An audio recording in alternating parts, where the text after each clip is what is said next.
Hey, everybody in the chat. Thank y'all for joining me this evening. I appreciate y'all for joining tonight. Thank you guys so much. I just wanted to tell you all to make sure you click that like button and make sure if you're not a subscriber, subscribe.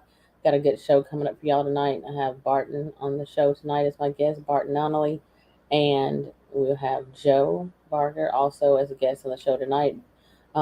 Joe is somebody who I've interviewed on the show before. He's the guy who killed a dog man that stuck its head through his big rig truck when he was driving it, and that I can't remember what episode that is, but I have the that is well, I guess I can look at that, but I will have them joining me on the screen here shortly. I'm just waiting for them to enter the studio. But everybody, make sure y'all hit the like and share the link or whatever for the video in your groups. Thank you all for showing up right now. I'm just gonna kind of greet you guys as y'all are coming in, and thank you all. I appreciate each and every one of you. And I will get on camera too as soon as they come on board. Stephen Rivas, thank you for showing up tonight. Karen Peterson, thank you for showing up. War Criminal 7, thank you for showing up tonight. And so many of y'all. Michelle Milner, thank you for showing up. Barton has just joined them. They're backstage. I'm going to be joining Barton and Joe in here shortly. Then I also have, who else is in here? I've got to get the rest of my team on board too because I didn't bring them in on this yet. Brandy Butcher, thank you for showing up. Everybody, Brown Dwarf, thank you for showing up tonight. The Rock, Chairman Miao Tong, thank you for showing up tonight. So with that being said, without further ado, y'all, let me go ahead on and join Barton on. Tonight we're going to talk about a bunch of different stuff. I'm going to have Barton and Joe join me on this chat and join me on this show. We're going to talk about the LBL Massacre, and also Joe, as I said before, he's been a guest on here with me prior to this. Hey, Man of Light, thank you for showing up tonight. So he's going to join me on here. We're going to talk about the LBL, and then Joe is going to share some more encounters with us as well. So without further ado, let me bring them on board right now. So hold on.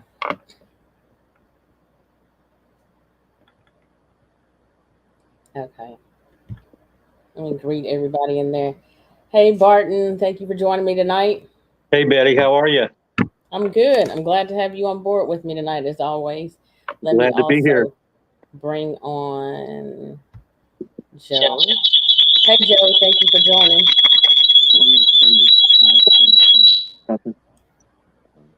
That was kind of wild. Yeah. Cryptid out there. Hey, Mark. Hey, thank Mark. you for showing up tonight. Marquetta, thank you for showing up. Michelle Stack. Some feedback. I don't know what that is. All right. Well, let me see. Basically, thank y'all for showing up. Everybody, y'all make sure y'all come in, hit that like button. So thank y'all so much. Marquetta, if you could let everybody in the group know that we're live. Coin777, Dante Sharp, thank y'all for showing up. We're gonna get right into this. So basically, I'm sure y'all already know who Barton is. Barton, can you just, for the ones who may not know, can you just tell everybody a little bit about yourself? Sure, I'm Barton Nunnelly. I wrote a couple of books. I've been doing this stuff for like 40 years now. So been on TV a couple of times. Nothing special about me, just an average guy from Kentucky. Okay. And your books, what are your books about? You have had several sightings and encounters with Bigfoot or cryptids, right? Right. Yeah. So my books are about, well, Mysterious Kentucky, Volume 1 and 2, The Inhumanoids, and I have Bigfoot in Kentucky. So I have 4 books out now, yeah. All right. And Joe, can you tell us a little bit about yourself? Joe, you'll have to unmute your mic. Tell everybody how you got into having encounters. Or is he on? Talk, Joe. Let's see. Okay, there might be some technical. Yeah. Can you hear? Can everybody hear Joe? Okay. Can you hear I can hear Joe. Can y'all hear Joe? Let us know out there in the comments. Can y'all hear Joe? Every time he mutes his mic, we get a lot of feedback on this end. So we're going to try to just use my phone here. It looks like his mic is. Yeah. So if he mutes it, if he unmutes it, we get some screaming noises here. Yeah, I heard that. Is. Yeah. So So yeah, Joe, see if they can hear you. All right. Can you hear me okay though? Yes, I can hear you perfectly fine. Okay. Yeah, I'm Joe. I met Barton at the Dogman conference that I attended back in August, and we've been friends ever since. And I'm here visiting with him for a little while again, I have some other encounters that I've had in the past, other than a Dogman encounter, and I'm just a regular guy, drive a truck, and I'm just a normal regular guy, and really nothing other than that. So Okay. So Joe is the man that shot and killed the Dogman in 2017 in Michigan. Just so everyone knows that. Yeah. Oh, I didn't know that was in Michigan. Wow. Yeah. Yeah. What? Yeah. And 2000. Joe, you've had some recent activity to happen here lately too, haven't you? Yeah. Well, I guess it did have to do with probably the federal people that I had to deal with maybe lately. That would have been something to do with that. Right. Yeah.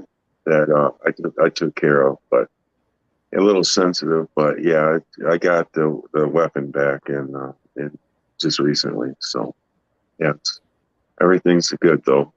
Yeah. Was that as a result of, I guess, coming out and basically Yeah. letting everybody know what happened? Yeah. Yeah. It basically had to be. It was a big kind of, here you go. We want you to keep your mouth shut, and too many eyes are on it, and we know about it, and here's your gun back, and just be quiet about it, because there was too much exposure, I guess, that they didn't like, and they were already mad about me killing their asset. So I can imagine, and I've heard a few people talk about that. Coin777 said, "I want to hear that story." That is episode 21. The trucker shares his terrifying Dogman encounter. So if you want to check out his encounter, check out episode 21. So tell us about what's happened lately with your Bigfoot activity, and then, guys, we will be talking about the LBL massacre as well. So if you would get right into that, Joe, and kind of tell us about that and any feedback or any extra information that you want to share or get in on, Barton, feel free to do so. well, I guess the latest thing is when last time I was here, a month ago. Labor Day. Yeah, Labor Day. Yeah.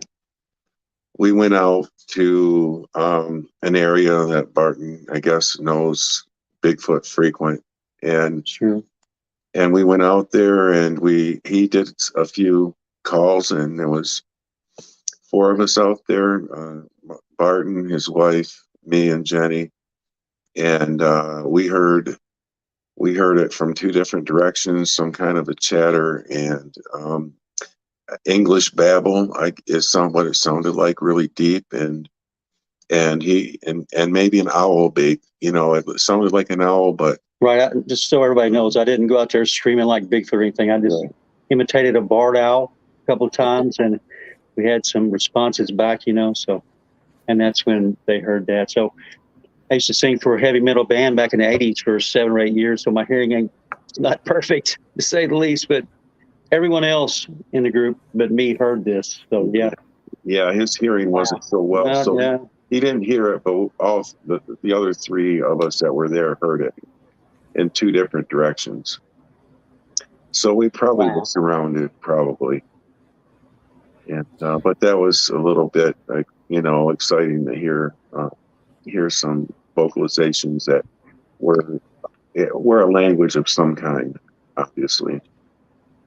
Right. And a lot of people don't know, Betty, but back when Joe was in the Army, back in 1983, him and a few guys had a Bigfoot sighting. This was 35 years before he had to kill the Dogman. Joe, you want to tell me about that? Yeah. When I was in stationed at Fort Polk, Louisiana, it was in '83. Mm-hmm.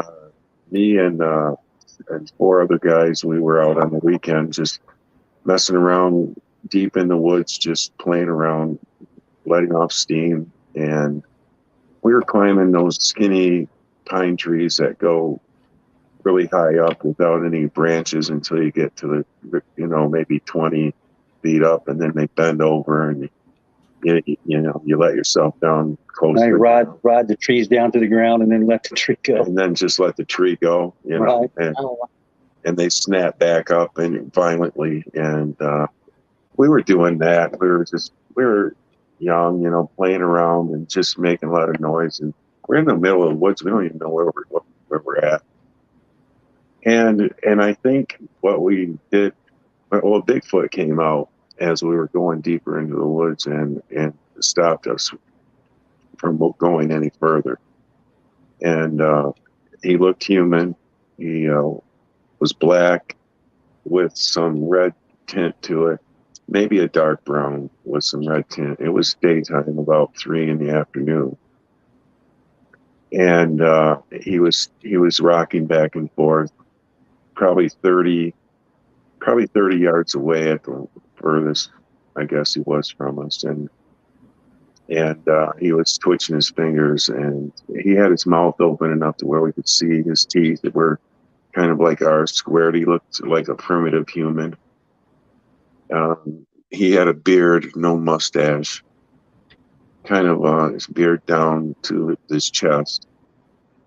And he just looked like a primitive human. What he looked like, really, and like a Neanderthal, yeah, or something like a Neanderthal. If you see those images, drawings, or anything of that type of human, that's what it reminds you of. And I've heard a few people actually say that that they believe that Bigfoot or some Bigfoot or Sasquatch are pre-humans or like Denisovans or what was it? I don't know, Gigantopithecus. It was like several different types. But I also heard was that we lived right along Homo sapiens or regular humans, normal humans as we are today, lived alongside some of these other pre-humans. Do y'all think that that's? I mean, do you know anything about that? Because this is my first time hearing that. Sure. Everybody that's walking around the face of the planet right now has a little bit of Neanderthal DNA, I'm betting. So the fact that these different types of early humans live together, it's not really too far of a stretch for me to believe, right? Yeah. Joe. Yeah, no, I don't believe that they're any kind of an ape, especially from seeing one that close. They're not an ape. From any that's just a stretch. I think that people, the so-called experts want to promote the ape theory, but right, they're not experts, Joe. They're not apes. I'm telling you, they're not. And if you listen to, like I've heard the vocalizations, you don't hear apes vocalized like that. Even close to that. It's too advanced, for an ape that I've ever heard. Oh yeah, no apes have a language that we know. Yeah. But this Bigfoot, actually, you guys weren't armed, so you guys left the scene in a hurry. Right? Yeah, we left. This is 5 guys. 5 of us. We left in a hurry. We were actually backpedaling and didn't turn our back on him until we got a sight of him. He didn't follow us. As soon as we got a sight on up from him, we just ran as fast as we could. And being in the military, we could run a long ways without stopping. So we got back to the car pretty fast. And but that was the end of that experience. But it was enough to get a good idea of what these things really look like and what their demeanor can be. This one was pretty docile, but he looked serious. Like maybe he was protecting a family or something back somewhere around there. Whatever. But I think we did make him nervous with all the commotion we were doing in the woods like that too. So The Rock said, "Can you please give? Can you please give as much detail on the face as possible?" Nose is flat, kind of a flat, wide nose. Skin, it looks leathery and very, very tanned, dark, like a brown. I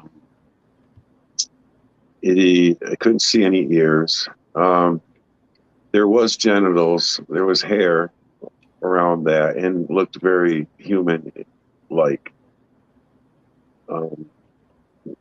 He was 8 foot tall, about around 8 foot tall.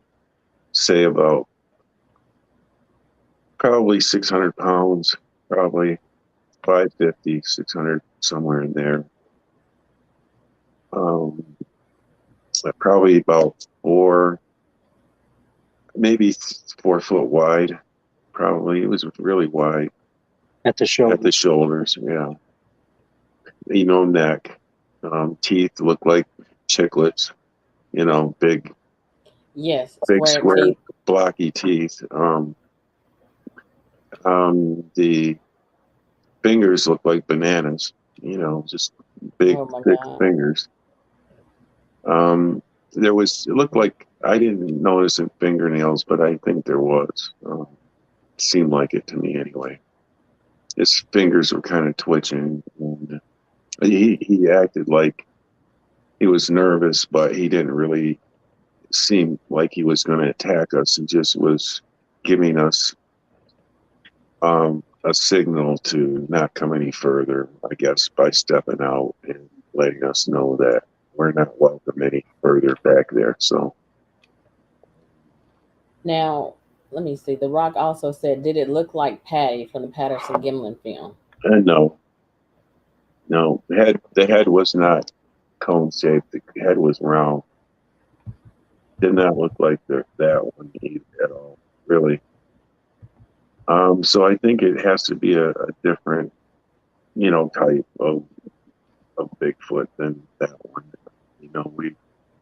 We know that one's the most famous one because of being on film, but this one didn't look like that one. And we don't know that it's real yet. So, everybody's divided. Most people believe it's real and Patty's a real Bigfoot. But a lot of other people are still, they don't really subscribe to that, because what are the odds of you going out and somebody paying you a lot of money to film Bigfoot and you going out and doing it, the first try or so, and you got tens of thousands of other people that's been doing it for the last 50 or 60 years and no one's had any luck at all. So, some people are still on the fence about that, and I'm one of them. I'm not sure that Patty's real, and in fact, I really don't believe it is. Really? I know I catch a lot of flack for that, but yeah, I've seen Bigfoot, and they didn't look like Patty. Not to say there's none out there that doesn't look like Patty. Only the ones that I've seen did not look like Patty. But I have to go by my own experience, Betty. I can't go by something someone else saw or filmed or whatever. My knowledge is based on personal experience, and that's the only thing that I use, to come up with my conclusions. So Patty might be real. I might be wrong. I've been wrong before. I'm sure I'll be wrong again before it's all over with, probably dozens of more times. But as of right now, I'm not convinced that Patty's real at all. No. Yeah. Well, I to tell you the truth, I don't know Right. myself, but I know what I saw wasn't like that one.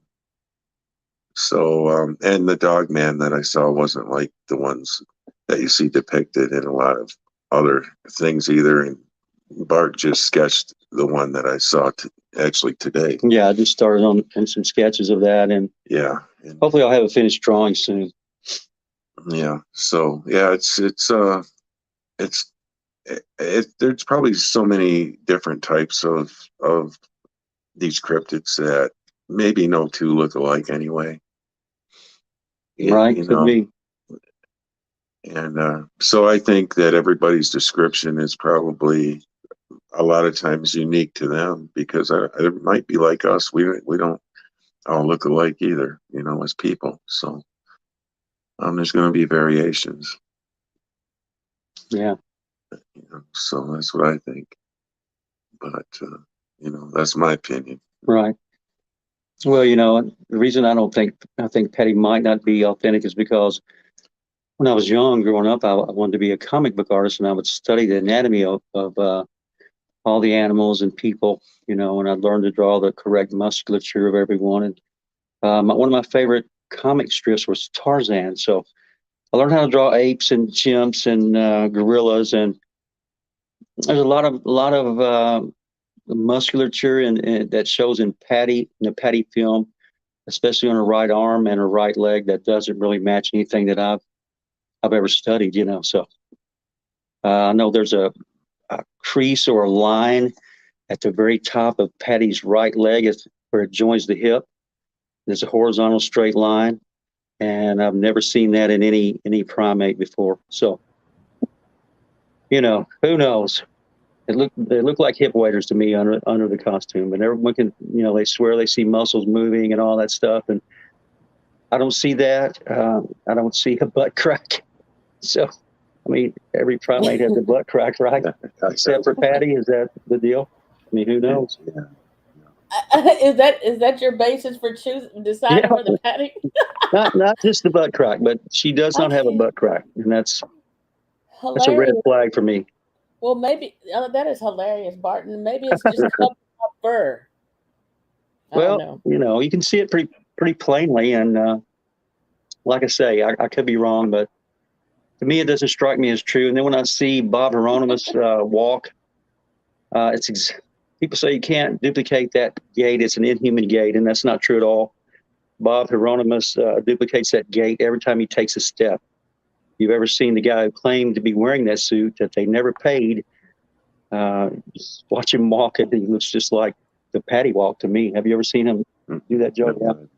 Look it up online, and it's extremely similar, if not exactly alike, Patty's walk. So. I guess Forrest was talking to Joe, asking, did you by chance get zapped, or did you feel sick or clammy, or get any mind speak while you were out there, Joe? No, I didn't get any kind of feeling like that at all. None of us did. We got it for just probably. I think she's talking about when you shot the Dogman. Did you feel any mind speak or anything like that? No. I to shoot the bastard, right? Yeah, you will. Or ate you? Yeah. Yeah, don't blame me. I would have done the same thing. My encounter lasted maybe 10 to 20 seconds, something like that. And if you know the whole story, before I got in the truck, I did hear some humming from the woods before I got back in my truck, and I did get an uneasy feeling from that. But looking back and everything, it looks like that could have been a growl. And talking to people like Barton and stuff, where he's heard people talk of similar sounds, that of the type of humming I heard could be a type of a growl. Right. So my dad, when he told me that, I instantly thought of my dad out in the Bakersfield in 1975, and he had glaucoma. He's 95% blind, and he was suckering the tobacco plants, and he heard what he thought was an airplane in the distance. It was like an airplane hum, and it kept getting closer and closer, but it never stopped, So it got really, really close, and he realized it wasn't an airplane. It was that Spotsville monster, and the dog, one of our dogs, was with him, and he took off lickety-split for the house, and then Dad followed him soon after. Yeah. So that's what that reminded me of, that hum he was describing. Yeah, and I kind of got a little bit of a clarification through Barton on that, because not all, parts of my encounter, even after all these years, are totally clear what they mean or what they were. And a lot of things still, little small details kind of pop up that I'm like, oh yeah, there's this. And so it's all pertinent to the whole story, but a lot of things you kind of don't remember until you start thinking about it, talking about it again.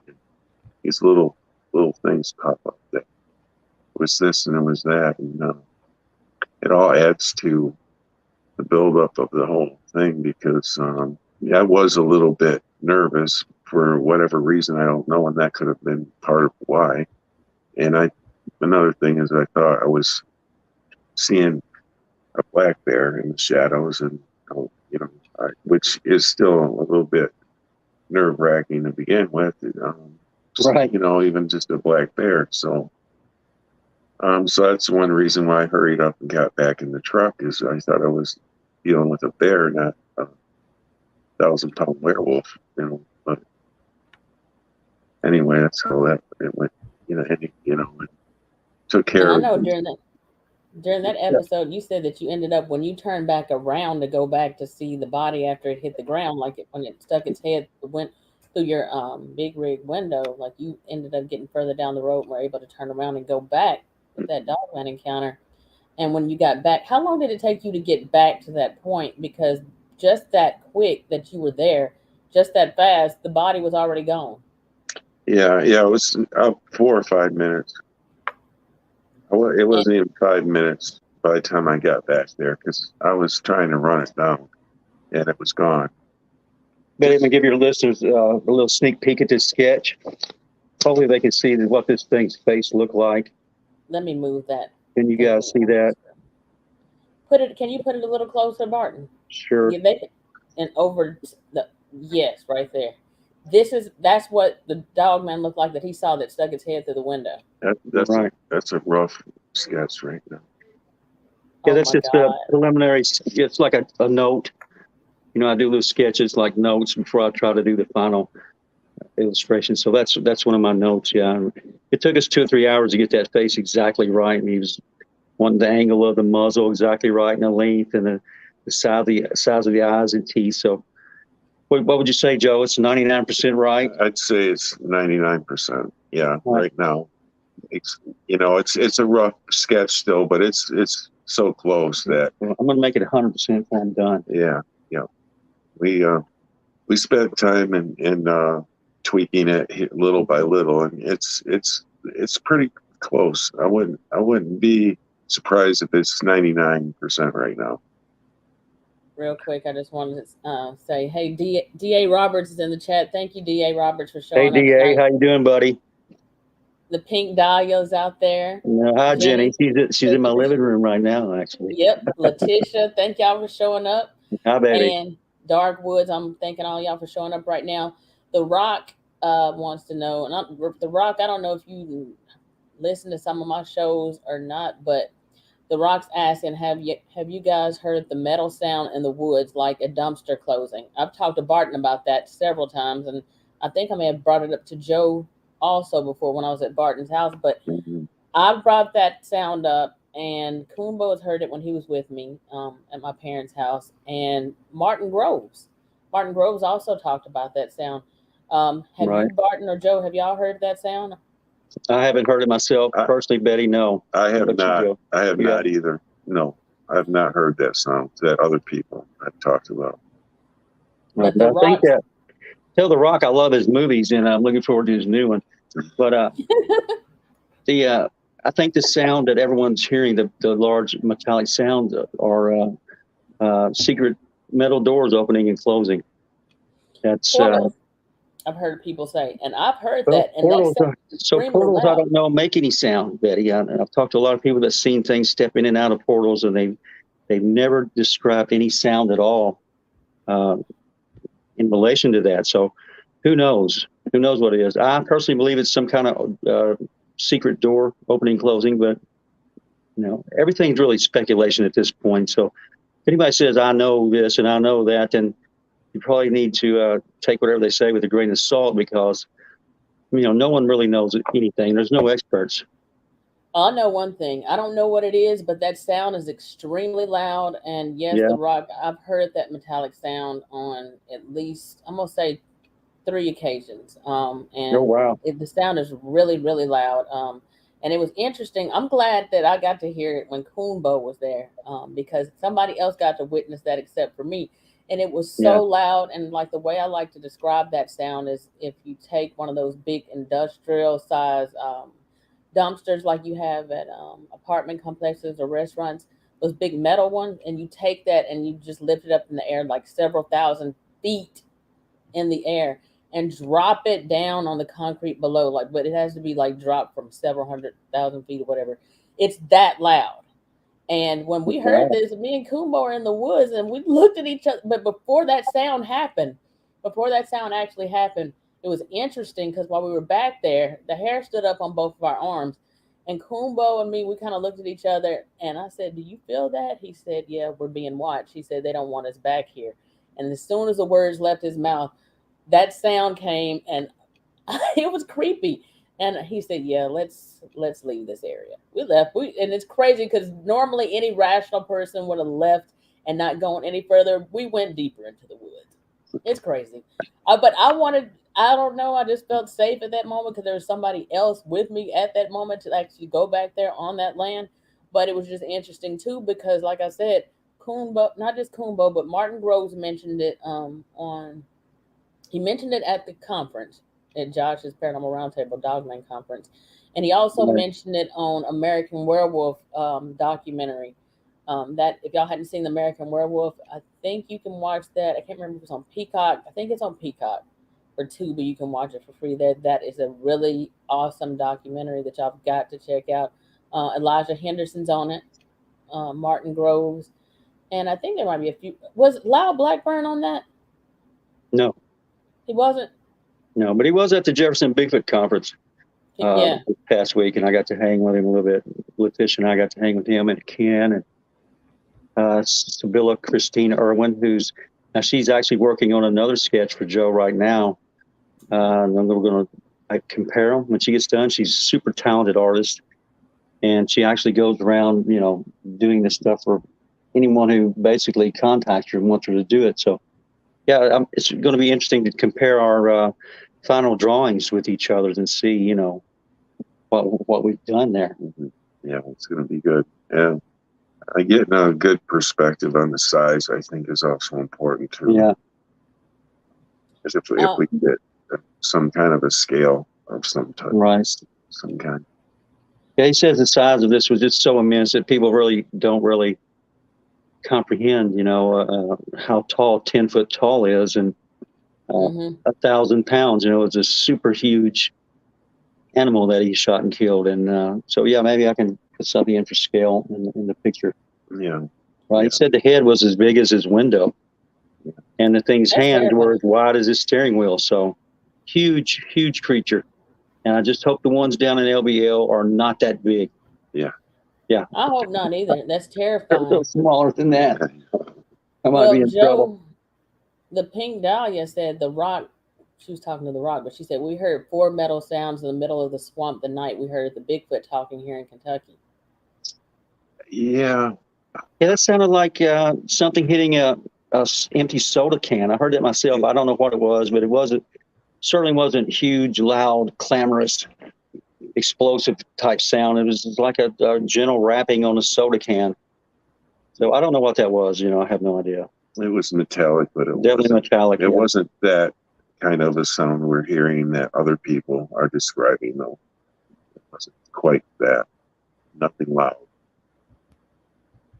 No. All right. Now,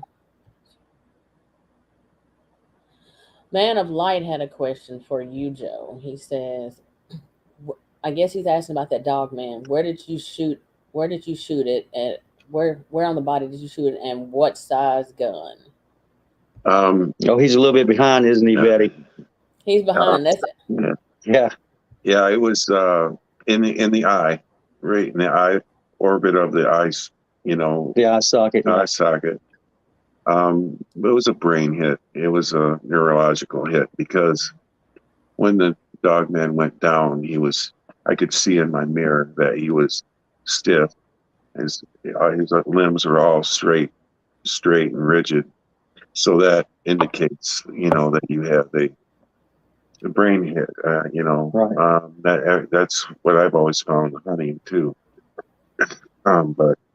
And also I was about 6 feet away from him. So it's kind of point blank with a 45 long Colt revolver that was 225 grain solid copper bullet that was made by Lehigh Defense. That's a maximum expansion bullet that opens up about 2 inches wide when it hits anything with water or soft tissue. So And yesterday we actually went out and shot Wolfsbane. He named it Wolfsbane because he killed the werewolf, and we all went out and shot. Joe brought down and Jenny a bunch of their guns from Michigan, and we just had made a day of shooting guns. And having fun down in the river bottom. So yeah, it's a formidable gun for sure. Yeah, it's loud. Yeah, it's very loud. Really loud. My ears were definitely ringing that inside of that cab for a long time after that. But of course, that wasn't what I was thinking about right after that happened. But when you think about things as you're calming down, my ears are ringing, and I'm not hearing much other than ringing in my ears after my adrenaline came down some. Oh, you did have the ringing in your ears. Oh yeah, I didn't notice it for a while, but I noticed it when I started coming down back down to earth, and my adrenaline, rush was kind of gone. Could just heard a real loud ringing and buzzing for until probably like the next day. Then I didn't have it anymore, but I'll tell you, it was loud in the cab. Yeah, but I'm glad you said that because people have asked before, and when they asked before, I said I don't remember if you mentioned that before or not. But so I'm glad you said that just now. So yes, he did have the ringing in the ears. People like a lot of times just don't believe. They're like, well, why would he not have? I mean, would that not have busted his eardrum? But you just adrenaline. Go ahead and plug it in, Joe. Yeah, he had an adrenaline rush, no doubt. Of course, that's not surprising, but he was more likely in shock for 2 or 3 days, and after that kind of wore off, he's had nightmares and stuff for months, and which didn't help his marriage situation, and he ended up getting a divorce from his wife. There's a lot of things a lot of little details that he hasn't told yet, simply because he wasn't asked about them, or they're just coming back to him. Asked about him and his family when they were young. Did they ever see or experience anything, strange? And it turns out his father and his sister both had problems with seeing ghosts, and his grandmother saw Goat Man twice up there in Michigan. And Josh Turner and I have been really trying to push to get the narrative that these things are just flesh and blood creatures and nothing out of the ordinary. Some people even want to think that Dogman is an evolutionary creature, which is totally impossible. But we were trying to point out how these things are all connected. Most researchers take one aspect of the puzzle and focus on that solely, instead of looking at all the unexplained phenomena as one big picture. And the Dogman piece is just one piece of the puzzle. The Bigfoot, that's another piece of the puzzle. Ghosts, UFOs, they're all pieces of one big puzzle. And until you start looking at all these unexplained phenomena together, and not just the individual phenomenon that you might happen to be interested in at the moment, until you start doing that, then you'll probably never come to any real conclusions and concerning any of it. It's just very simple. There's an underlying connection between all of these unexplained phenomena that really can't be denied if you're an unbiased researcher. I lived in 3 haunted houses while outside UFO activity was going on, and people were seeing Bigfoot all in the same place. So the odds of that happening should be impossible, but yet it happened to me 3 times. And here's Joe. He's actually saw 2 UFOs in your life, right, Joe? Yeah, at least 2. So yeah, and so in 1983 he had a Bigfoot sighting. How many years later? See the first UFO? 15, 20 years later? 20 years later, yeah. Right, and then 15 or 20 years after that, he kills a Dogman. And then just here lately, him and Jenny have seen something strange up in the sky that they don't know what the hell they saw. So and people don't realize that a lot of the times people who have Bigfoot or Dogman encounters, it also comes with paranormal experiences. They've seen UFOs, have paranormal activity in their homes, right? Alien encounters, orbs.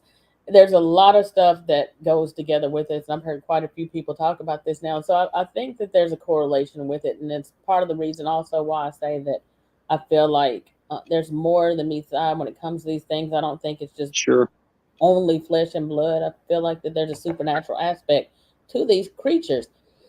But I Right. also feel like that there's different types. I feel like some of them have the ability to cloak, and I think that some don't. Definitely. I've experienced that twice. I know that to be true, Betty.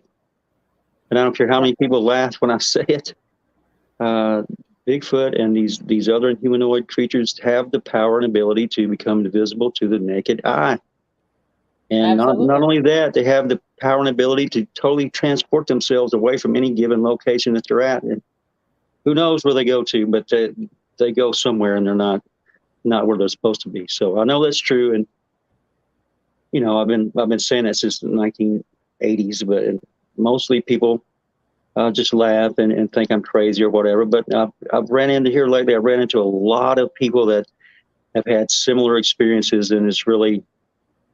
I used to think that I was the only one, that had all these crazy experiences, but I'm finding out that I'm not the only one, and more people have had things like this happen to them than they let on. Even the people who go on TV and give their reports to some Bigfoot organization or whatever, they'll leave out little elements that they think are the most unbelievable. They'll tell them about their report and their sighting, Mhm. but they won't tell them about the fact that they saw a UFO in the area a couple of days before the sighting, or their house is haunted, or just stuff like that. Yeah. So you're right. There definitely is a correlation, and that needs to be explored further.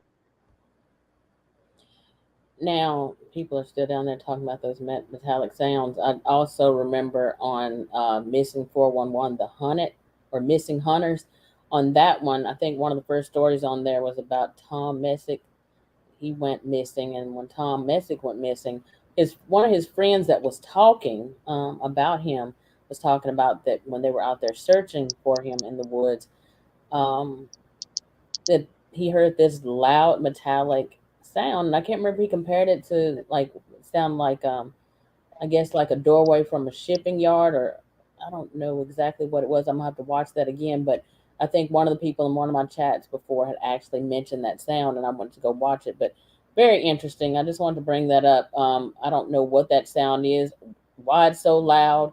Are they coming out of some portal? Is that some doorway or gateway? I have no idea what's going on with that, but it is very, very strange. It is, yeah. Um, It's all guesswork, Betty. There's experiencers and there's guessers, and the experiencers don't have to guess at quite so much, but the people who have never had any experience with these things, well, they're relying solely on belief. So someone like you and I and Joe, we don't have to believe anymore. We already know that it's a fact that these things exist. So we're just kind of waiting for the rest of the world to catch up. And even though we've had these experiences, that doesn't make us experts at anything. mhm. So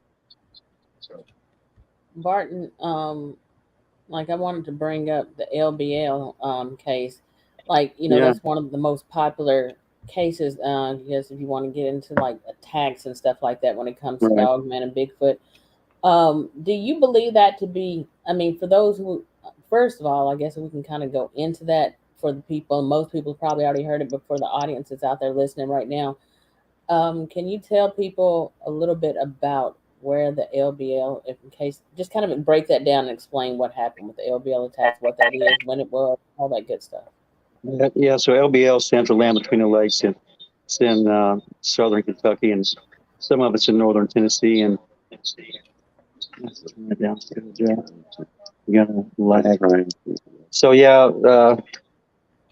in 1982, there was supposedly or allegedly a family that was murdered down there by one of these dogman creatures.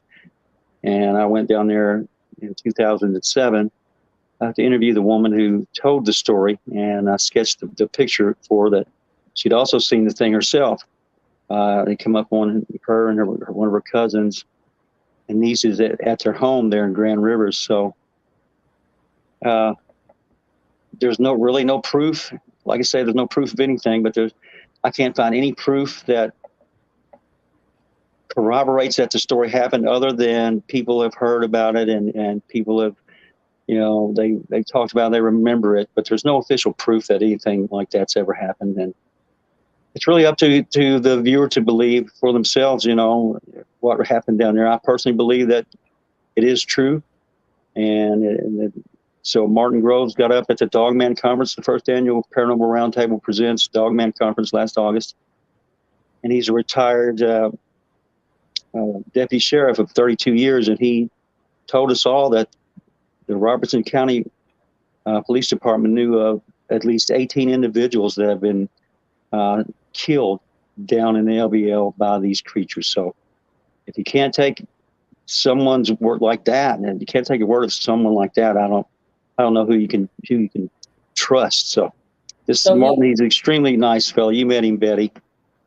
Extremely down to earth and cordial, and it doesn't seem like a liar to me. So I believe him. The police there actually told you guys that 18 people have been, they actually admitted that they've been killed by these creatures. Yes. 18 people. And Jessica Jones, the cryptid huntress, she remote viewed that incident, and she saw that these things were being let out of underground tunnels, and they were out for blood, and that's what they were looking for, is blood. So we're thinking it's a government experiment, down there, and it's probably been going on for 50 or 60 years, and whatever these things are, they have them in captivity, and they let them out every so often to feed. So whatever they can feed on is what they get, whether it's bison or deer or human, whatever they can get, it's what they feed on. So yeah, it really makes us really mad to think that the government will do that to their own people, but that's evidently what they're doing. And people need to realize that. Yeah. No, yeah. Well, it kind of reminds me of that movie Cabin in the Woods, and that was like an experiment, it seems like, where you had these people who were in a cabin that didn't know that they were being recorded, and it's almost like they were an experiment. They ended up going further and deeper into that cabin or different areas out there. It's like they were going through portals, and then the further they got into the cabin, there were secret passageways and stuff like that further into the cabin. It was just a really weird movie. If y'all hadn't seen Cabin in the Woods, look into that or look that movie up. It might be on Netflix, I'm not sure. But when they got to these different areas in the cabin or different passageways, they ended up finding all these different creatures, like in these different, like, I don't know what you call it, holding cells or whatever underneath. There was these government officials down there, or secret people, who had all these different creatures, Bigfoot type creatures, reptilian type creatures, werewolves, and other crazy stuff down there. And they were actually having people to come to this cabin and actually feeding the people to these creatures. People would just come up missing, never to be seen or heard from again. And they were feeding these creatures, and they said that they were doing this in order to keep these things from at bay, from coming up on the earth, I guess be seen by society. They had to feed them. So it's just interesting when you look at what's going on today. Right. Yeah. There's no telling what's happening. You have a lot of people thinks one way and a lot of people thinks another, but it seems to be that these sightings and animal attacks, unknown canid attacks are happening more frequently. When I was talking about this to Josh, when I was growing up, I can't really remember, maybe one or maybe two incidents where human beings were attacked and killed by wild dogs. And now it seems like every year we have different cases, in Kentucky and Tennessee. And it just seems strange. Now, given most people don't realize what kind of damage even two dogs can do to a human body. They can rip it to pieces. And there are wild dog packs that roam the wilderness in Kentucky and Tennessee. In 2001, my brother was camping in Geneva, and he woke one morning and he heard a noise outside his tent. He unzipped the tent a little bit and he looked out, and he was really surprised to see 12 or 13 large dogs going through the garbage. And I said, well, what kind of dogs, do you think they were? He said they were probably Great Danes. Now, that's how big they were. So if any of you know how big a Great Dane is, it's a huge dog. And if you can imagine a dozen of those dogs roaming around feral, and you can imagine what they can do to a human being. And having said that, it would be highly unlikely that a dog or a pack of dogs would kill someone and not eat them. You know, a lot of the victims we find have basically just a little bit eaten away, and a lot of skin eaten away. So really strange, you know. And I can believe that a wild pack of dogs can attack and kill human beings, but I don't believe that that's the case every time, you know. So I believe that if a pack of dogs attacked a human and killed it, they would probably eat most of it, right? They wouldn't just walk away and leave all those calories laying there. So there's a good chance that in the Cobb County, Tennessee case, and also the Kentucky case, that something else is probably involved in that, in my opinion. I agree, and I think so too. Did you see the copy of the what was it? The autopsy report? No, I have not, Betty. I'll have to share that with you. Or I'm Sure. gonna try to forward that to you because I had the copy of both of their autopsy So I know reports, and it was just that something about that. Everything it was weird.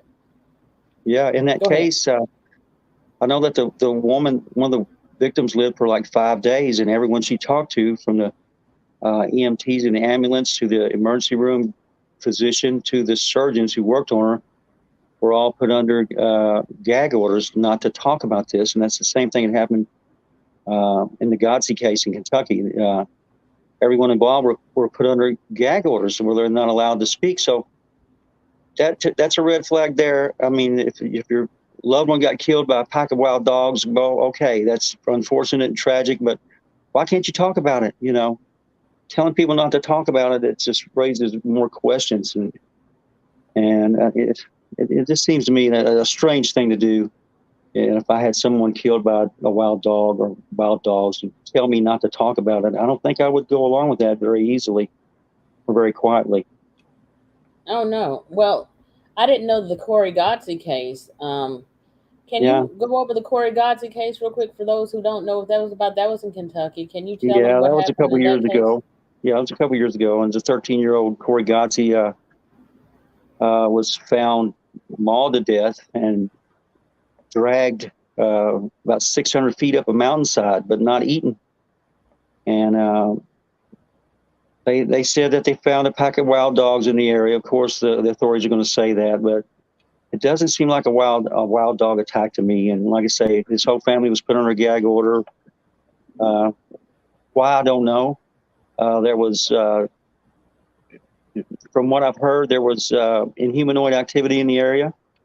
So that's another clue that it could be something other than what they're releasing. So yeah, it's all just shrouded in mystery, like the Cobb County, Tennessee cases. They're really shrouded in mystery, and when they refuse to let anyone talk about what went on or what happened, then it just only triples the mystery around the case and the curiosity concerning those cases. So yeah, it's Well, unfortunate. the Corey Godsey case, you know, I don't know, were they not blaming that on dogs, like Yeah, wild? yeah, they blamed it on a pack of wild dogs and said they went in and actually killed the dogs. And you know how they went in and found a pack of wild dogs, I don't know. Uh, I And it's really don't always believe. wild dogs now at this point. Yeah, it's always dogs. Yeah. And So then you my know, thing on it, somebody was saying, a lot of people were saying, well, how could, and you said, was his body not found 600? You said 600. I've heard 400. I've even heard of well, 900. it was 200 yards up the mountainside, so that's at roughly 600 feet. So Dead. dogs don't generally drag their dead victim anywhere. They usually just eat it. So Yeah. And, they were saying like some of the, and I don't know how true this is, but I heard like they were saying that some of the law enforcement or whatever that were on the scene who were asked or questioned about this, they said that there's no way a regular dog did that, not even a panther or a mountain lion or anything like that, or a wolf or anything else that was being brought up in that case. They were saying that there's no way that was possible. 100 pounds of dead weight being dragged straight up a mountain range like that. And what was said was originally that I don't remember if it was the grandfather or one of the family members that actually were actually telling what they actually saw. In one account, I heard that they were saying that it was a large canine type creature, And what's interesting about a lot of these cases, what's being brought up is unknown canine. Right. Well, It's all, to my you know knowledge, what I'm there is saying? no unknown canine unless you're talking about Dogman. Thank So, you. which unknown canine are you talking about here? You know. Exactly. And it's almost like, to me, I feel like they're telling you that without saying it, because, and I don't know if you do a DNA sample of the DNA for a wolf and a dog is going to be different, or a coyote, is that going to be different when pulled up on a DNA? Do you know anything about that, Yeah, Barton? it would be a little bit different. Yeah, not much. Okay, so, but they would be able to say, okay, this is from a wolf or this is from a Well, coyote. sure, they could. Yeah, they could tell the species from the DNA. Yes. Therefore, We have databases full of DNA of every known animal. So it's nothing for them to get a DNA sample and run it, against the wolf or a coyote or tiger or whatever. When they come back unknown canid, then that's really something strange, because, like I say, there are no unknown canids as thank far as we you. know. And there's a lot more of this happening now. And the whole thing, like you were saying with the Corey Godsey case, that, is that still, when they put people under a gag order and it is still an open case? And what I've heard Jeff Nadoni mention on his show a few times, a couple of things that I've heard him say, and a few other people say, when it's left as an open case, that's so Yeah, that they don't have to release the details to the public. right. Yeah, as far as I know, the case is still open. I mean, I could be wrong with that. I haven't looked into it. It's a couple of years old now, but it's a very strange case, and some weird stuff going on there for sure. And I could be wrong. It could be just feral dogs, And like I say, I know what dogs can do to the human body. I've seen film footage of two German shepherds attacking a fellow and killing him, and it was very gruesome. They did actually rip off limbs and stuff. So I know what they can do, but I know that if you give a dog a bone, what does it do? If it's a hungry dog, it sits there and gnaws on that bone until Yep. it's, its teeth are bloody. So they don't walk away from their prey quite so easily. Oh, absolutely. And then when I was talking to Martin Rose, one of the things that I thought was interesting that he mentioned, that he shared, was that when the people were, when the girl, what was her name, Amber Miller, in the Cott County, Tennessee case, Yeah. when she was talked to, one of the things that was brought up was that she didn't die right off. I think she lived for about a week. She ended up Yeah, she lived for succumbing to 5 days. I mean, I don't know how lucid she was during those 5 days, but I'm sure that she was able to speak there, at least at first, before they started having to amputate pieces of her body. So I know she said something to someone, and someone knows what it was that attacked her and killed her. But they're not saying right now. So if they ever say, I don't know. Oh, absolutely. It was just too many things with that. The bite marks, the wounds. They said at the hospital that there were so many bite marks and wounds on her body that they lost count. They lost count of how many wounds there were. Um, it's just, the whole situation is strange to me. Right. Yeah, it's hard to make, heads or tails out of some of this stuff. And I know one thing: I don't trust the government. I don't trust my local government. I don't trust my federal government. I don't trust any form of government to tell me the truth, because it's their business to lie to us and keep us stupid. And that's what they do. If what we say is true about these dog men, they're using them as some kind of super soldier, then we're nothing but pieces in a food bowl to our government. So, and it's my personal opinion that the way I think of it is, everything the government tells me, I believe exactly the opposite. That's the way I live. So, Absolutely. And it's disturbing because the fact that they won't admit that these things are exist, that's disturbing. So you have to, like, put this yes, information out there, like in your groups and shows and stuff like that, what you do, Barton, and what I do on our shows and our groups, and bring these things to the light, because there's a lot of people, there's a lot of hunters and stuff that are going out there missing, a lot of sure. campers. You never hear anything about it again. um, you being an author and a researcher, on your, you also go out and do field investigation. When Oh you're yeah. out there, how much activity would you say, I guess, if you just had to gauge it, do you see out in the field when you still go out there to this day? Well, personally, I haven't had much activity. My wife and I I've been down to LBL time after time after time, and we even camped on the alleged kill site twice overnight. Just me and her in a tent, and we grilled steaks, we fried bacon, we did everything in the world to try to get something to happen, but nothing happened. We didn't even have so much as an odd noise. But other researchers and investigators, they go down there like Hellbent Holler, Joe and Jesse. I think a lot of those two people, and they go down there and they have all kinds of stuff. So Joe sees a woman in white and gets a thermal of a wolf-headed creature, looking up over a ridge at him. And so, me personally, I haven't had much activity at all when I go out and look, Betty. Honestly, the time that I see in my life that I've seen things has always been when I'm not looking.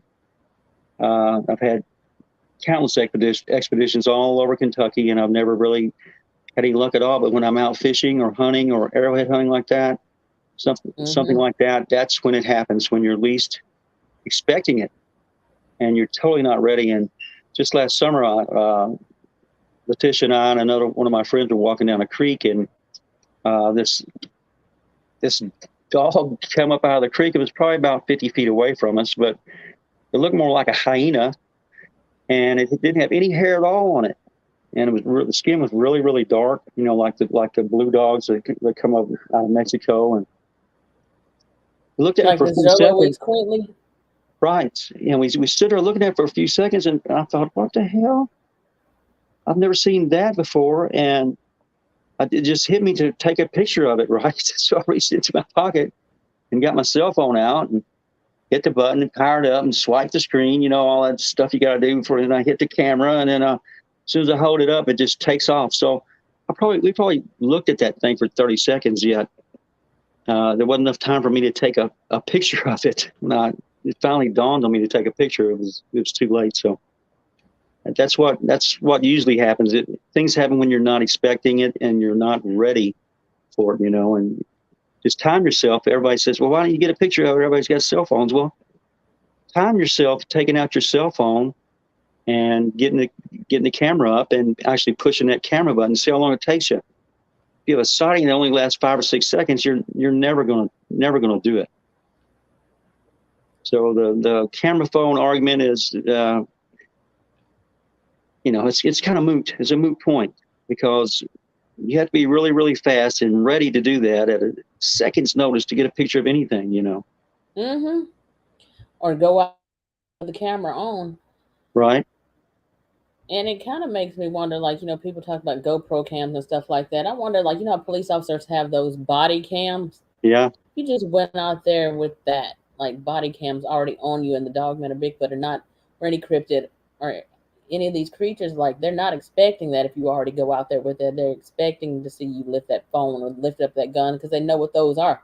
But if you already go prepared, and even whether you're planning on seeing one or you think you're going to see one or not, it still would be in your, best interest. But I think I will say this, that I feel like that they do have the ability to break up the, the frequency, or cause interference on your camera. Yeah.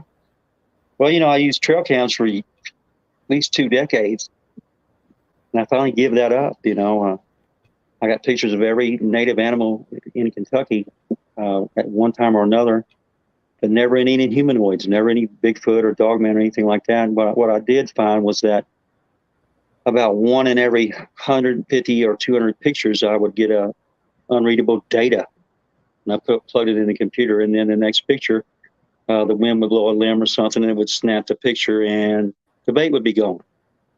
And so I go through the next lot, and there'd be 150, 200 pictures of turkey vultures and foxes and possums and raccoons and deer and such, and then another unreadable data.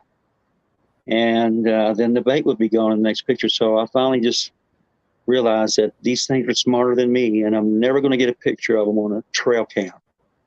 Even though my trail cam didn't emit any kind of a light, other than when it was tripped. So it just sits there docile until something steps in front of it to activate the motion sensor, right? And then it takes a picture. But before that time, it doesn't throw off any infrared light or anything like that, So I give up trail cams. They're sitting in my closet right now. They've been in there for a couple of years. I have 7 or 8.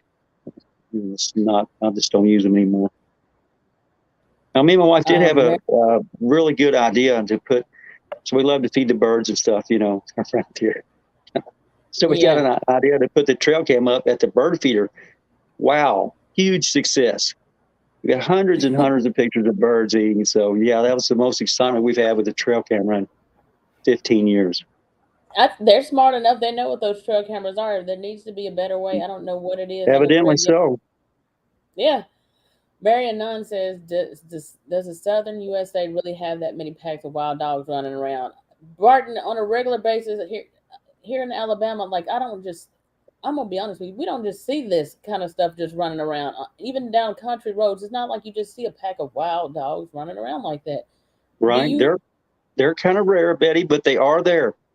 Now we see packs of coyotes all the time, but they're wild feral dogs like my brother saw is really kind of rare, and you don't often see them running around anywhere, but they are out there.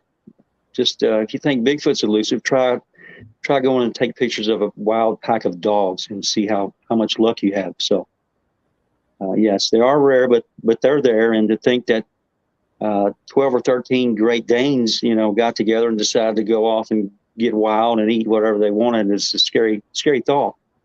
Because that many Great Danes and dogs of that size could eat a whole boatload of campers. No problem.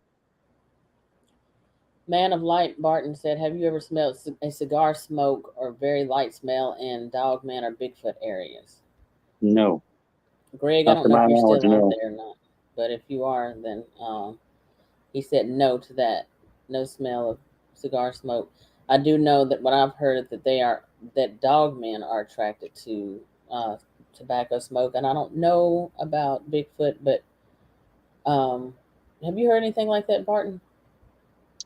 Well, I've heard that you're supposed to appease the spirit of the woods by offering it tobacco or something before you enter the woods, but that's really superstition. And any time that I've ever had experience with these things, that there was no tobacco involved or cigar smoke or anything like that. Also, no musk or cologne or anything of that nature. There you go. Joe's back. Hey, Joe. Is he just? Oh, hold on. Let me. Yeah, his phone ran out of juice, so he had to go plug it in the living room. Joe, can you hear me? His audio is down. Turn up your volume. Yeah, turn your volume all the way up, Joe. Make sure the TV is off in the living room. The girls might have been watching it. Darkwood said people need to talk about the truth, even if a gag order is enacted. If enough do that. I agree. If someone like Joe and Martin can risk their own life and safety to tell people the truth about these inhumanoid creatures, then I think everyone should be able to do the same. But a lot of people have a lot to lose, Betty, and I can understand them being a little reticent to talk. But in the end, all we can do is tell the truth. And if you told the truth, at the end of the day, you can lay your head down on your pillow and sleep well, knowing that you've done all you can. And it's not up to us to make anyone believe anything. It's just up to us to tell the truth as we know it, and let the seed fall. And one day, even the people who don't believe now, one day that seed might bear fruit in those people. So that's what I do. And, I'm not trying to be popular or anything like that, or sell books or get YouTube hits or whatever, or be on TV. Lord knows I've turned down so many television producers at this point. I'm not interested in being on TV again. All I can do is tell the truth, and that's what I'm doing, and that's what I'm going to do. And if someone tells me that I can't do it, then there's going to be problems. Yeah. Larry Fisher said at Barton Nunnelly, I agree about. Oh, hi, Larry. It's my brother right there. You see him? Love that guy. Yeah. He said, I agree about Cotton County, Tennessee. Same gag order in Stillwater. The little girl lost an arm, but family was told to shut up. Right. If he's now why do they do that? Why are they trying to hide, Betty? They're Uh, trying to hide the fact that these things are out there and basically killing people because they know that the bite marks and everything that came up in that autopsy report. To me personally, because there's been other people to try to say, well, it was a regular pack of wild dogs, but to me, I don't remember them saying that they ever killed any dogs. Where are these dogs? And why is right? it still an open case? And why were they telling people after that was over with, they've killed the dogs, but be on alert? Why be on alert? You said you killed them. Yeah. Why is Just it still an doesn't open add up. case? A Yeah, lot it of things doesn't they add up. say it just doesn't add up. So at the end of the day, I guess you'd have to go with your own heart and what you believe. But myself, if my government says something, then I believe the other. That's just, to me, it seems like all they do is lie to the people, lie for whatever reason. Absolutely. And I don't know what the end game is on this, but they can lie about it only for so long because I don't know if it's going to take like a mass sighting for them to actually come out and tell the truth about this, but something's going to come about where they're going to have to admit to this. I don't know what it's going to take, but it took for the longest time. For the longest time, they kept lying about UFOs and aliens, but they finally ended up Right. having to come out and say now what it is. But other Yeah. governments of other what do they call it, countries, whatever, like Russia or Mexico and stuff like that, they actually came out a long time ago and were admitting to their people that these things were happening. Yeah. And the government must have spent trillions of dollars and trillions of man hours ridiculing the people that claim to have seen these UFOs and debunking the UFO claims, and now to suddenly come out and say, okay, we lied. UFOs are real. We don't know what they are. There's some we don't know, and we know that they're a threat to our security. That's pretty major. It's called a soft disclosure. And they've done the same thing to the human animal hybrids or chimeras.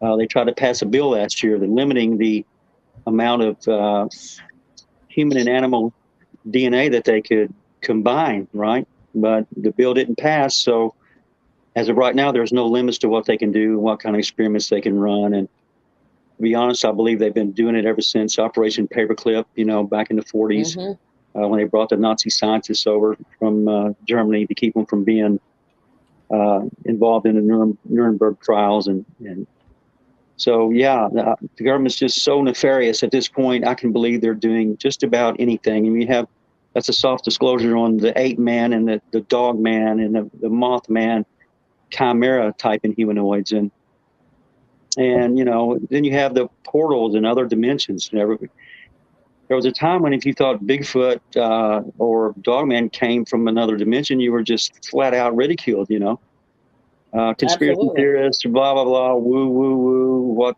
the hell ever. And but now we see our own governments and every government of the world spending trillions of dollars looking into ways of accessing these 11 other dimensions that they claim exist, as many as 11. And Oh my God. over at CERN, they're doing that right now, trying to open doorways into other dimensions or whatever. And we have not just CERN, we have other facilities just like CERN in the United States, only a smaller scale.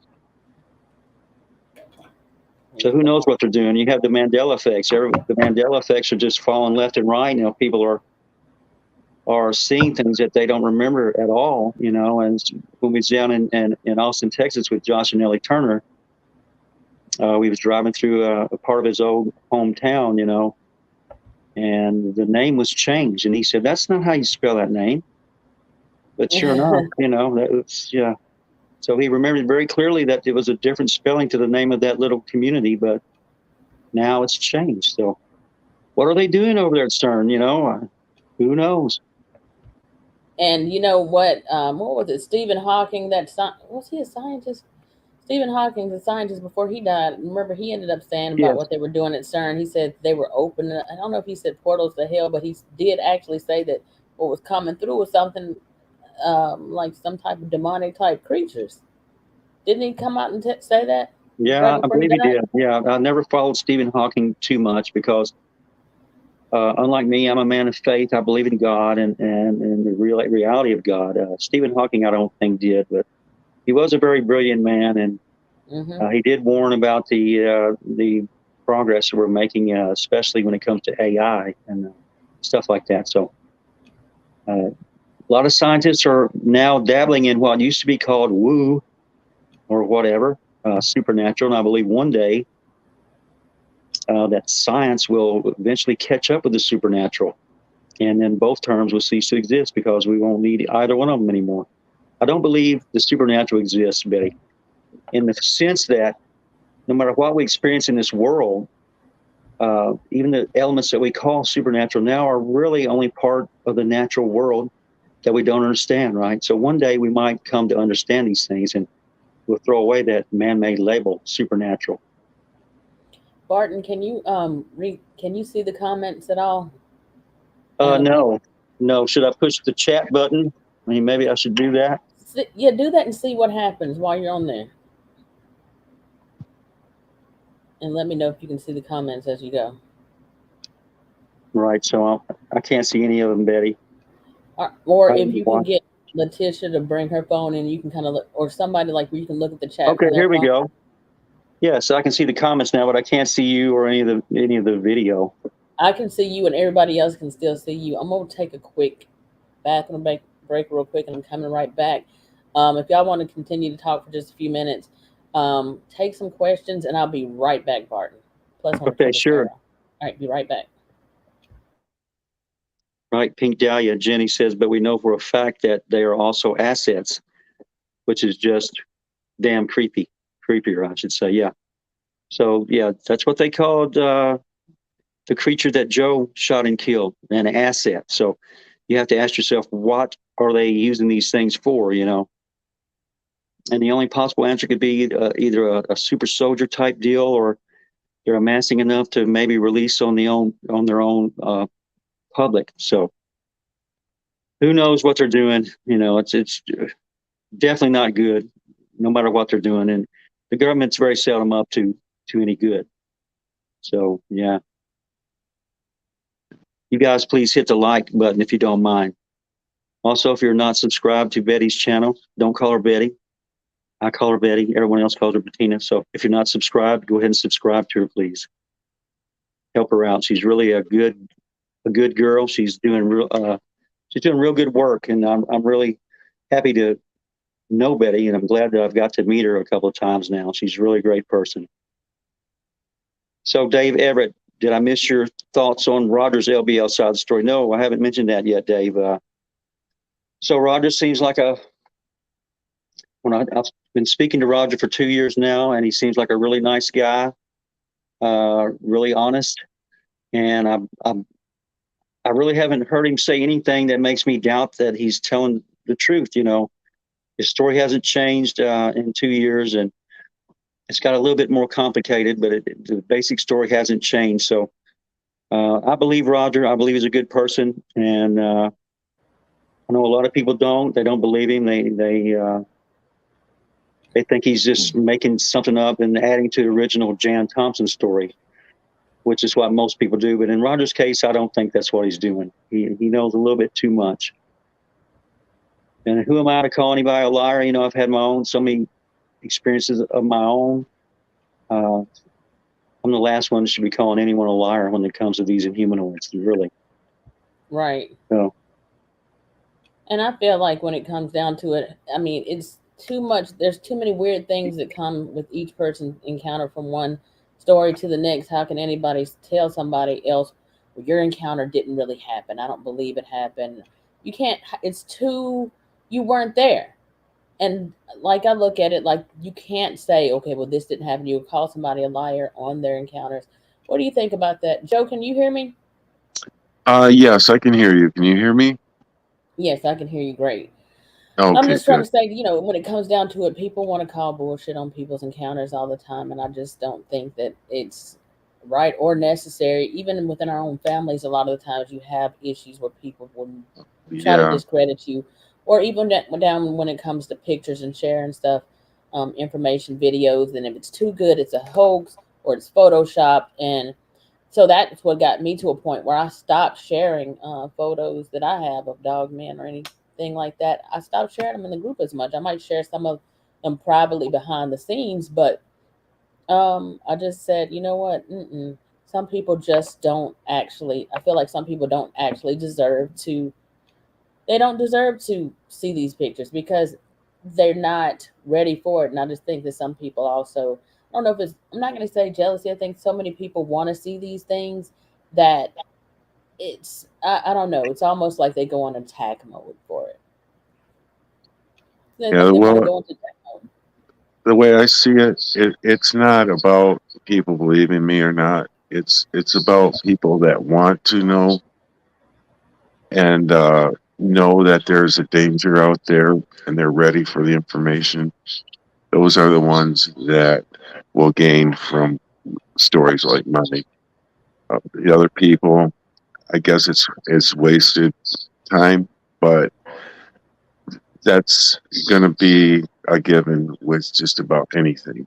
So I just feel like if I get my story out and people understand the dangers that can possibly occur while you're out there, be prepared and Hmm. just um, be aware that there's a whole lot of danger out there and that I didn't know about when I ran into my dog man. And I wish I would have at least known about it. Has it Yeah. scared you, or either one of you? Barton, I know it hadn't scared you because you still go out in the woods. Joe's been out there with you and stuff like that. But has it scared y'all at any to a certain degree, or made you more leery to go out into the woods, knowing that these things are out there? Do you feel free and comfortable enough to go out there and camp in a tent? Sure. The reason I do that, Betty, is because I have faith in the Lord Jesus Christ. And I know that if I was going to die by the hand of some humanoid, I would have done it back when I was 9 years old in 1975. So it's like I told the late Johnny Henderson, before he died, and we'd, we'd go out several times, to LBL and with Letitia and Gabby and Elijah. And we went out to the roughest spot that he knew of down there. And it was like 2:30 in the morning. And I told Johnny, I said, man, I can really lay down in this road. We drove down a dirt road so far, but it got so rutted and muddy that we had to get out and walk. So we got out and walked for a long ways. And I said, I could really just lay down in the middle of this road and sleep like a baby until morning. I don't worry about these things because I know what they are. I think I know what the thing was that Joe shot and killed.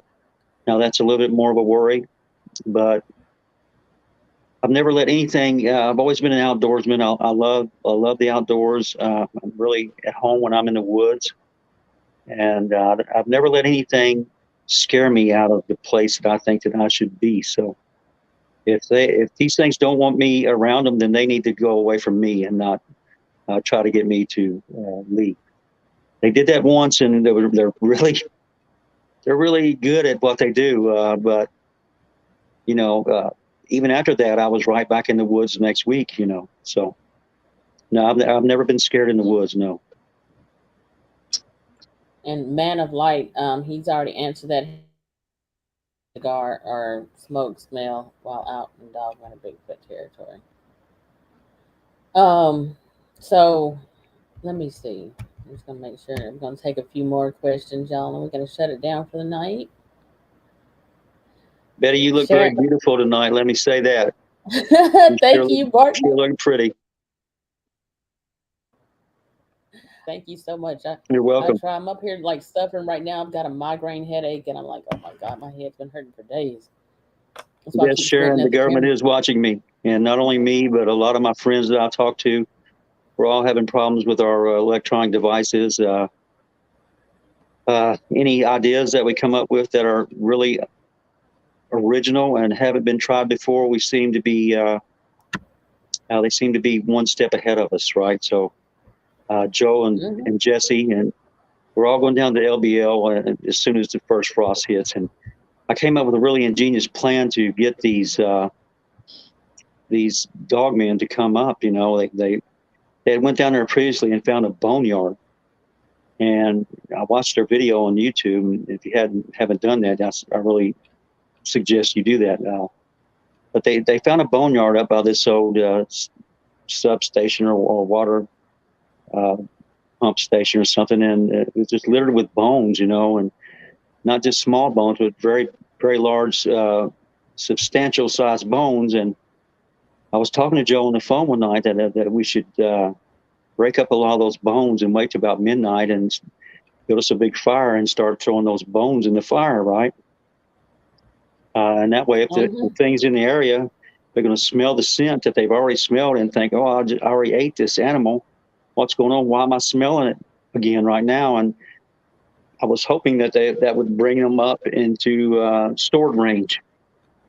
But the next time they went down there, which was right after the Dogman conference, I spoke to Joe about this on the phone, and Mark Maychek, he's like an expert at LBL, right? So if I need to know anything about LBL, I ask Mark. And if I need to know what happened, you know, at any given time, then I'll ask him. But Joe and Jesse went back the day after the Dogman conference in Paris, Tennessee, and found that all the bones at that location had been scrubbed clean, even the ones inside the structure. So, wow. I think from now on, I'm just going to keep my ideas to myself, and then when I get out there, then I'll implement them. Yeah. So there's no way animals could have eaten those bones. You know, it would have taken years and years for those bones to decompose naturally and being eaten by squirrel and stuff like that.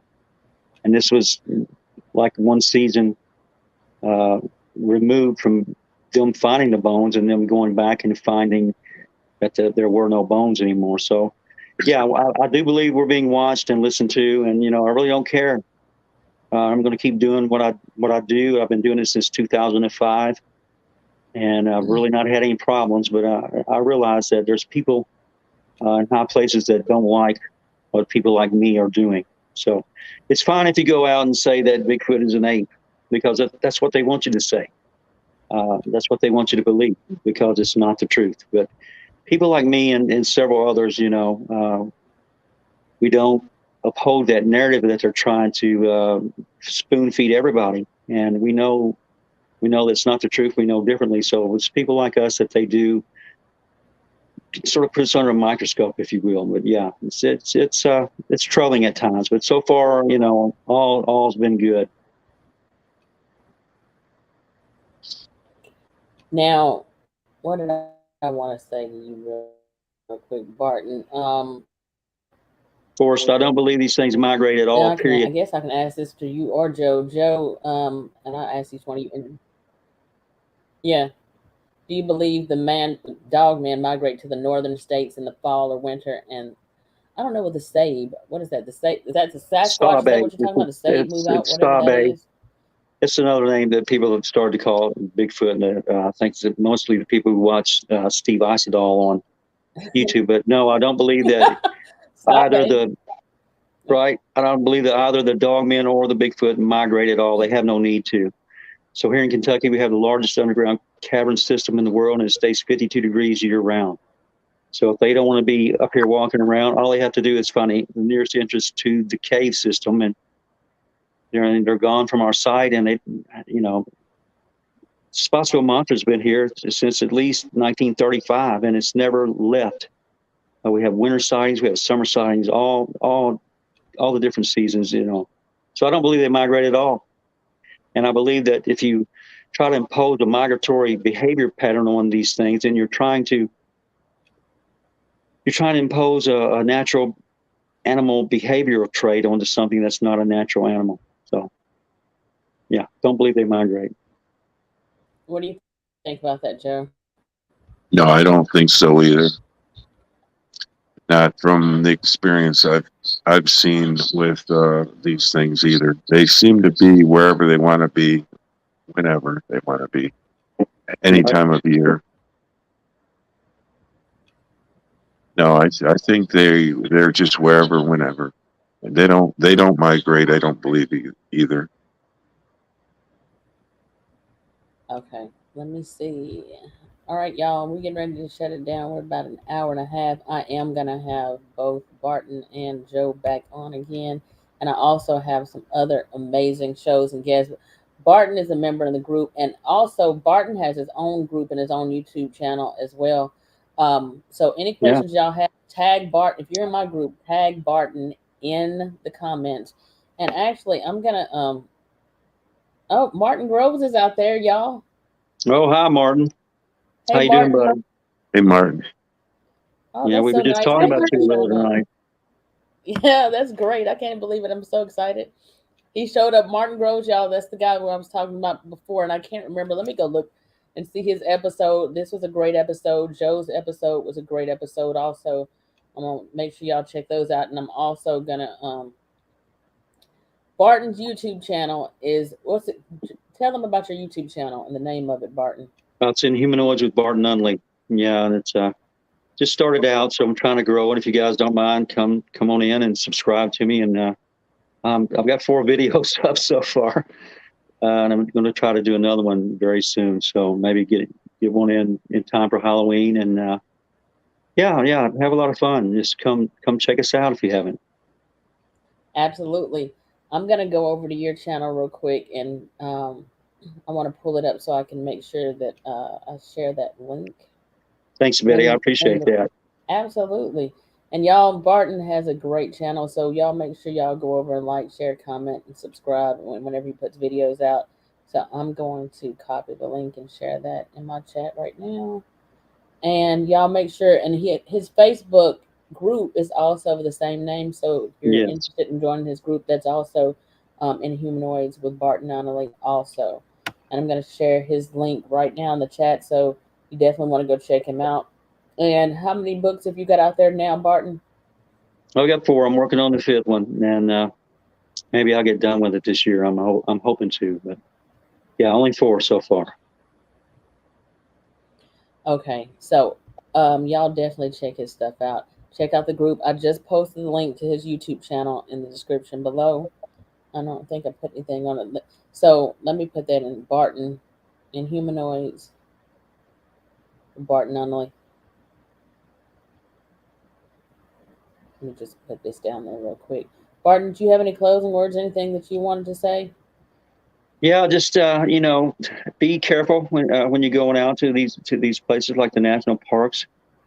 To me, I'm thinking more and more that these parks are being used as feeding grounds and laboratories for hidden government projects. So just be careful. You take your family out and your kids. Don't let your kids run around unattended and unwatched in these places. So hopefully everybody will go home together and happy.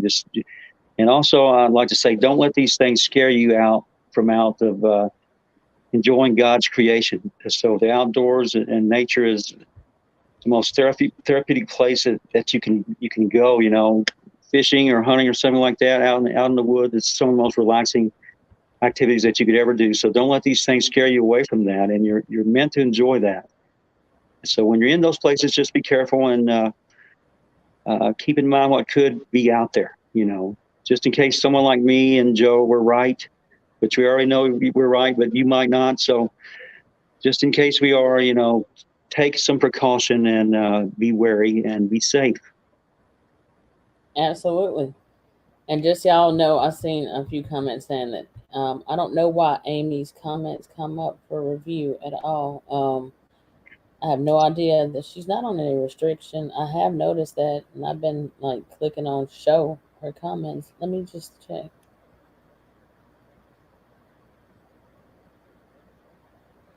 I don't know. I have no idea why that's happening. But you guys just make sure that y'all like, share, comment, subscribe, and just continue to support the channel, support Barton's channel.